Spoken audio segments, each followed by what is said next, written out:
Salut les voyageurs, j'espère que vous allez bien. Aujourd'hui on se retrouve pour une nouvelle vidéo, sur les secrets des Shimotsuki, l'une des familles de daimyo de Wano Kuni. Mais avant de commencer la vidéo, toi cher voyageur qui passe par là, je te vois. Abonne-toi pour faire partie de l'aventure Log Pause. Ensemble on atteindra Loftel et on trouvera le One Piece. Je compte sur vous pour liker la vidéo avec votre acquis du likement si la vidéo vous a plu. Et n'oubliez pas d'activer la cloche pour ne rien manquer des futures vidéos. Sur ce, commençons la vidéo. Qui est Shimotsuki Kozaburo? Vous le savez, il y a un personnage qui nous a été introduit à Wano Kuni sans qu'on ait encore eu l'occasion d'en savoir plus sur ce dernier. Un personnage présenté par Tenguyama Hitetsu. Shimotsuki Kozaburo, celui qui a forgé la Wado Ichimonji et qui a quitté Wano Kuni il y a plus ou moins 50 ans de cela. Shimotsuki Kozaburo, père de Koshiro, le maître de Zoro. En effet, si c'était une théorie que je vous avais présentée il y a bien longtemps de cela, Oda a confirmé dans le SBS 96 que Koshiro, le maître de Zoro, portait le nom de Shimotsuki et qu'il était bien le fils de Shimotsuki Kozaburo qui a quitté le pays de Wa il y a 50 ans. Ainsi, Kuina, qui est de ce qu'on sait décédée, aurait été une descendante du clan Shimotsuki,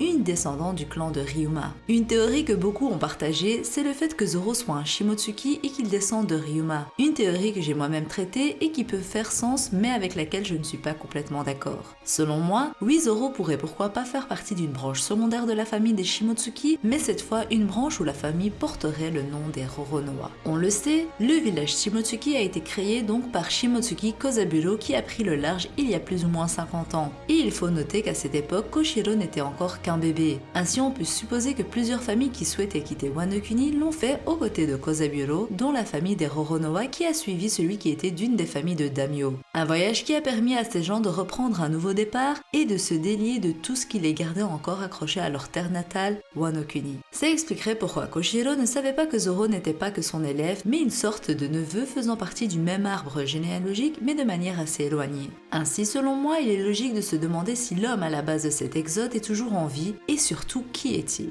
Premièrement, il s'agit d'une théorie que je vous avais déjà partagée il y a longtemps de cela, j'aime l'idée que Shimotsuki Kozaburo ne soit nul autre que le gardien du Gorosei. Un vieil homme à l'apparence des habitants de Wano Kuni, portant un kimono et surtout qui ressemble énormément à Koshiro. Des traits de ressemblance qui seraient cohérents dans le cadre où il serait le père de Koshiro. Deuxièmement, et c'est une chose que j'ai toujours pensé depuis qu'on a vu ce doyen du Gorosei, c'est le katana qu'il a en sa possession. Un katana ressemblant fortement au kitetsu, principalement par rapport à son manche orné d'un tsuba à 4 côtés circulaires. Que ce soit la Sandai Kitetsu ou encore la Nidai Kitetsu, elles ont toutes les deux le même tsuba que l'on retrouve dans le katana du gardien du Gorosei. Et selon moi, le doyen du Gorosei qui est Shimotsuki Kozaburo était donc proche de Kotetsu, l'ancêtre de Tenguyama qui a créé la Nidai Kitetsu. Pour moi, la Shodai Kitetsu, qui est l'une des Saijo Owazamono, soit la plus grande classe de katana, a été créée par Kotetsu et a été donnée à Kozaburo comme étant un gage d'amitié. Un groupe d'amis dans lequel se trouvait également le père d'Oden, Sukiyaki Kozuki, étant donné que le katana Enma a été forgé par Shimotsuki Kozaburo lui-même et qu'il a été donné à Oden et puis transmis à Hiyori et qui est actuellement entre les mains de Roronoa Zoro.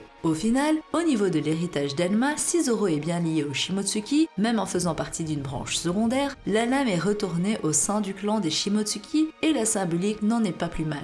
Pour en revenir au gardien du Gorosei, étant donné qu'on n'a aucune indication sur son nom et qu'on ne sait rien de sa personne, on ne peut que théoriser par rapport à son apparence. Une apparence qui peut être trompeuse en effet, comme celle de Fujitora, qui n'est pas forcément de Wano Kuni. Mais selon moi, le fait que ce dernier soit en réalité Kozaburo Shimotsuki peut totalement faire sens. Il posséderait donc la Shodai Kitetsu et se serait allié au gouvernement mondial suite à ce qu'il a pu ressentir en étant à Wano Kuni. Il avait une raison de vouloir quitter un pays qui avait les frontières fermées. On peut se dire qu'il a trouvé aussi une raison pour devenir membre du gouvernement mondial. De cette manière, il retrouverait aussi une place où le pouvoir lui est accordé étant donné qu'à Wano Kuni, il faisait partie d'une famille de daimyo. Vous me direz ce que vous en pensez, j'ai hâte d'avoir vos avis dans les commentaires. Pour continuer la vidéo, on va partir sur un tout autre registre de personnages, un personnage que vous allez sûrement être étonné de voir dans cette vidéo, étant donné qu'on va parler de King l'incendie dans une vidéo dédiée aux Shimotsuki et à leurs secrets. Si vous n'avez toujours pas vu ma vidéo concernant King, je vous conseille d'aller la voir. Dans cette vidéo, je faisais le rapport entre King et Tenguyama Hitetsu. J'ai parlé de la potentielle race de King, une race censée être éteinte selon Big Mom, une race qui est selon moi liée aux yokai.